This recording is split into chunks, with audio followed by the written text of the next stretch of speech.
Bueno, en esta sesión entonces vamos a escuchar las presentaciones sobre 4 papers. Y la primera va a ser entonces con Daniel Slomowitz, quien dirige el laboratorio de UTE. Los dejo en sus manos para escucharlo durante los próximos minutos. Bueno, buenos días o buenas tardes, según el lugar donde estén mirando. Bien, bueno, mi nombre es Daniel Slomowitz, yo voy a presentar este paper, aunque debió haberlo presentado Leonardo Trigo, pero le surgió un problema laboral de último minuto, así que me pasó la presentación a mí. Los otros coautores, todos trabajamos en el laboratorio de UTE, son Riguati de Souza y Leonardo Trigo. Se trata de un patrón de tensión continua. El laboratorio de UTE es el laboratorio, actúa como un laboratorio nacional en cuanto al mantenimiento de los patrones en el Uruguay, y en tal sentido, uno de los patrones que tiene que mantener es el patrón de voltaje continuo. Estos patrones, vamos a ver que se basan en determinados efectos. Y bueno, la idea de esta presentación es mostrar uno de estos equipamientos que se ha desarrollado en el laboratorio de UTE hace muchos años y se viene controlando desde hace casi 20 años.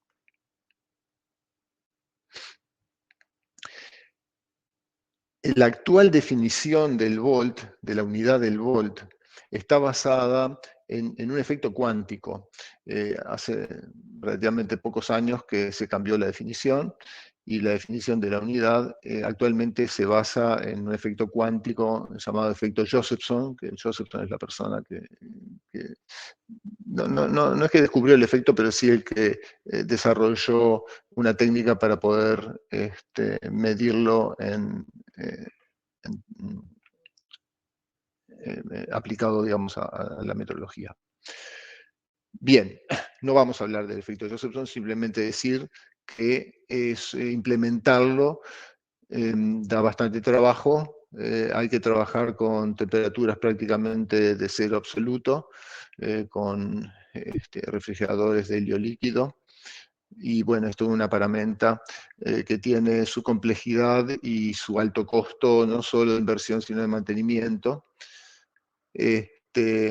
Entonces, algunos laboratorios, no demasiados, poseen ese tipo de equipamiento, y otros utilizan otros estándares basados en diodos, en el efecto Zener. Los diodos Zener son diodos que mantienen una tensión bastante constante alrededor de cierta variación de corriente, es decir, permiten un estándar de tensión relativamente bueno, pero no llegan a la estabilidad y precisión en el tiempo que tienen Joseph. Los estándares hechos con equipos Josephson, como vemos acá en esta figura.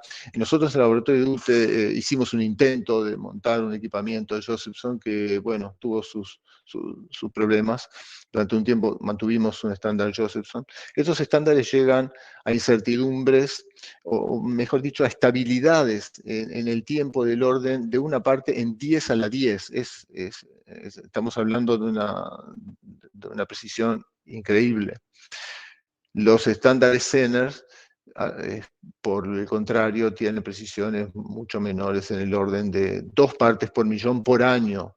O sea que los mejores estándares, como vemos acá, es un estándar de la empresa Fluke, lo que garantiza es muchos órdenes por encima de lo que son los patrones Josephson. Pero, por supuesto, que son mucho más simples de mantener, son mucho más baratos, y la mayoría de los laboratorios nacionales en el mundo están basados su patrón de voltaje en patrones Zener.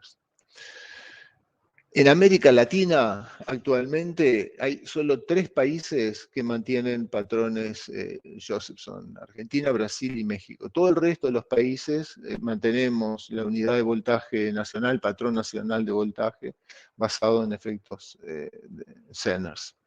¿Cuál es el problema? Bueno, primero que los Zener no son patrones primarios, el Josephson sí. Por no ser patrón primario, esos necesitan una recalibración periódica, y para eso hay que enviarlos a laboratorios del exterior.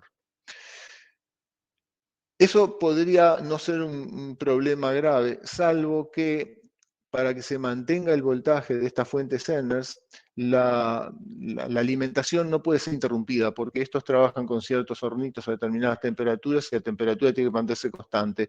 Si se interrumpe la alimentación, baja la temperatura ambiente, cuando vuelve a subir a la temperatura del horno, ya no llega a la misma tensión que tenía antes. Entonces ustedes comprenderán que enviar un patrón de estos al exterior, que normalmente habría que hacerlo por vuelos en compañías aéreas. Estos patrones tienen baterías que mantienen durante un par de días la tensión, la alimentación, mientras dura el transporte, si es que el transporte se puede arreglar para que dure tan poco tiempo. Pero ¿cuál es el problema actual? Las compañías aéreas no quieren transportar, ya de hace algunos años, no quieren transportar equipos electrónicos encendidos. Entonces, eso se ha tornado realmente problemático para poder hacer la calibración periódica de este tipo de fuentes. Eso motivó, no ahora, digamos, hace ya un par de décadas, los problemas de transporte no eran tan graves, pero también los había, y eso motivó el desarrollo de un equipo basado también en Diodo Zenners, en nuestro laboratorio, con la expectativa de lograr estabilidades mejores que los equipos comerciales, basado en una idea diferente.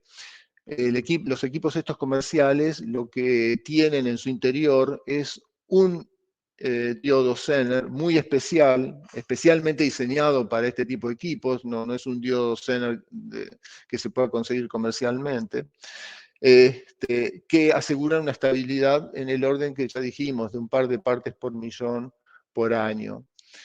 La idea nuestra en aquel entonces fue distinta. Ubiquemos el mejor diodo Zener comercial que existía en esa época y hagamos un banco.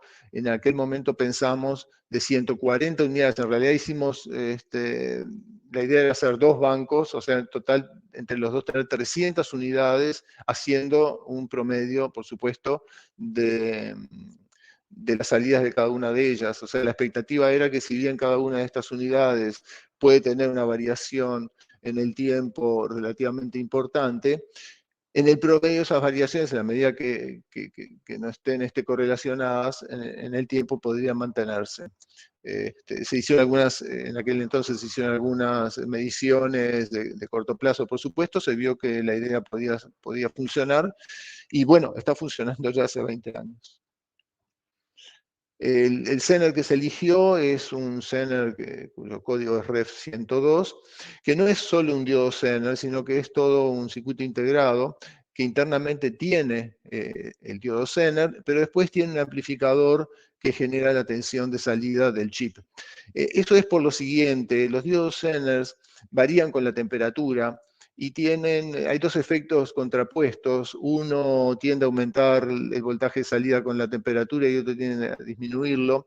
Y eso depende del voltaje del diodo Zener. Cuando el voltaje está cerca de los 6 voltios, se compensan ambos efectos. Entonces los mejores diodos Zener en cuanto a su variación con la temperatura están alrededor de 6 voltios. Pero estas fuentes, patrones, y básicamente los Josephson también, están normalizados a 10 voltios. Entonces nos venía excelente que ya esta unidad tuviera su propio amplificador y una salida directa a 10 voltios. En definitiva, tiene una alimentación, bueno, después tiene un común, por supuesto, y algunos otros patas de accesorias, y una salida de 10 voltios.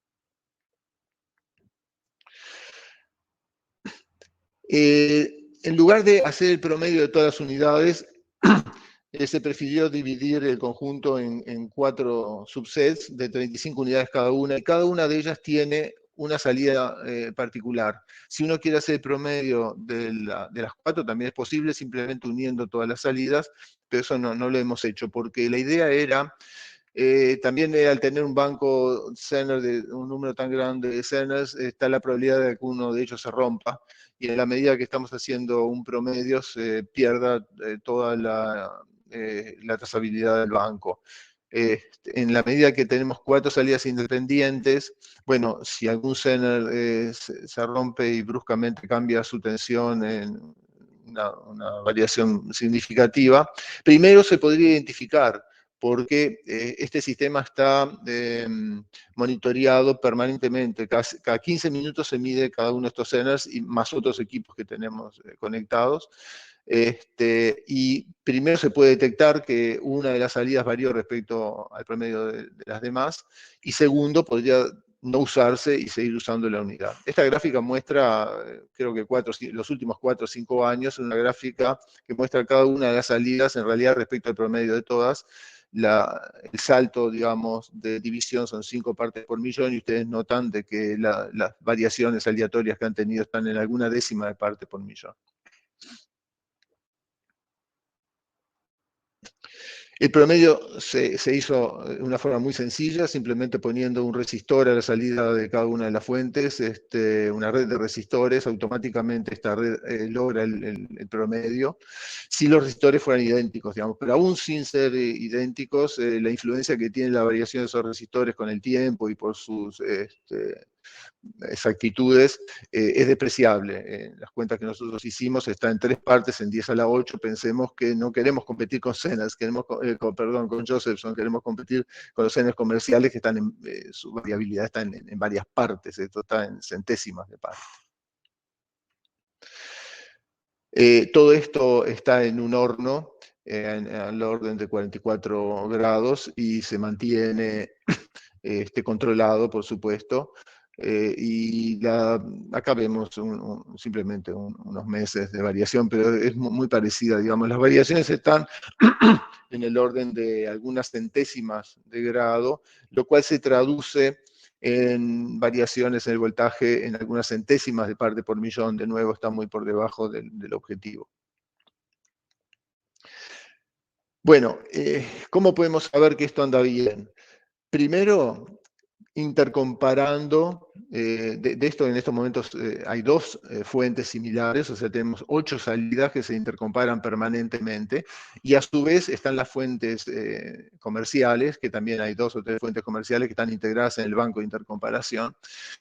Eso nos da una cierta idea, un cierto chequeo de que si algo tiene un salto brusco nos vamos a dar cuenta.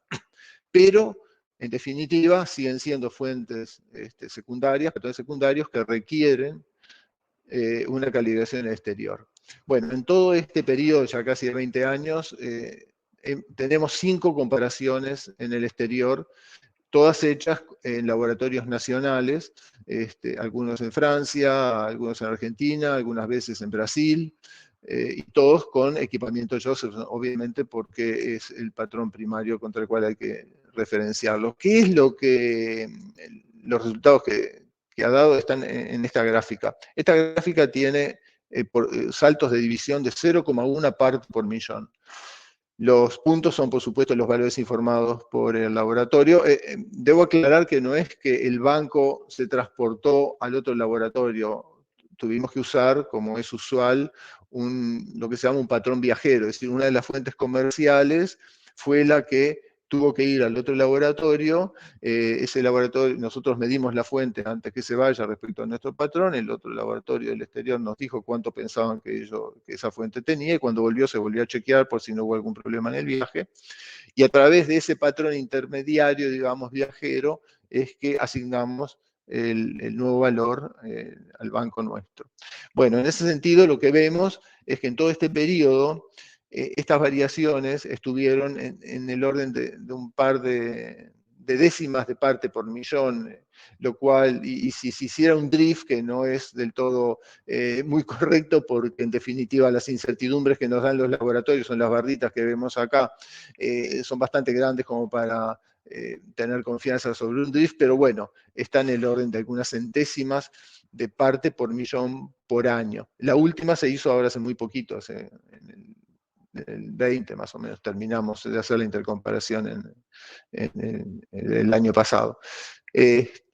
Lo cual daría la cuenta como decía, un par de centésimas de parte por millón. Esto es 100 veces mejor de lo que están prometiendo los fabricantes comerciales. La verdad que todos nos sorprendió. O sea, primero hay que tener mucha paciencia para vigilar un experimento durante 20 años.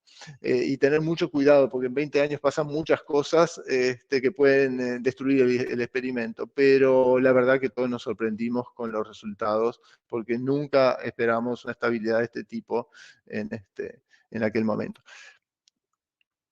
¿Qué es lo que permite un banco de este estilo? Bueno, el objetivo, digamos, es poder extender el periodo de calibraciones. Si tuviéramos que hacer una calibración cada año o cada 2 años, como es necesario cuando se tienen las fuentes comerciales, realmente estaríamos en un grave problema por todo lo que ya hemos comentado.